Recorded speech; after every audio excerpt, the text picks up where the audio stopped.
ஒரு காட்டில் சிங்கம், நரி மற்றும் குரங்கு ஆகியவை வாழ்ந்தன. இவர்கள் மூவரும் நெருங்கிய நண்பர்கள். ஆனால் குரங்கு எப்பொழுதும் கபடத்துடன் வாழ்ந்தது.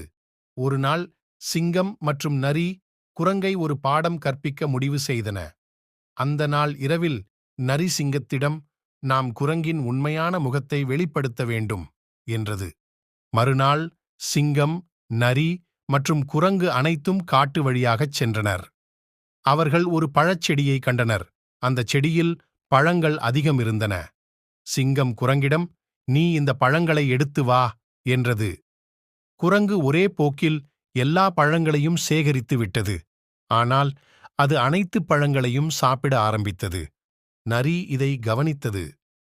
நீ எங்கள் அனைவருக்கும் பழங்களை பகிர்ந்து கொடுக்க வேண்டும் என்று சொல்லி கோபமடைந்தது. ஆனால் குரங்கு கபடத்துடன், இவை அனைத்தும் எனக்கே என்று கூறியது. சிங்கம் இதை பார்த்து, குரங்கு, நீ கபடமாக நடந்து கொண்டாயே, நாங்கள் எங்களை உன்னிடம் நண்பர்களாக எண்ணிக்கொள்வது தவறு என்றது. குரங்கு அதன் தவறை உணர்ந்து தனது செயலை மாற்றியது.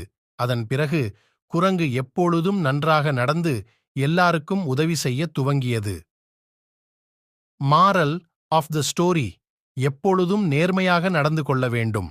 கபடம் நிறைந்த நடத்தை நமக்கு நெருக்கமானவர்களை தொலைக்க செய்யும்.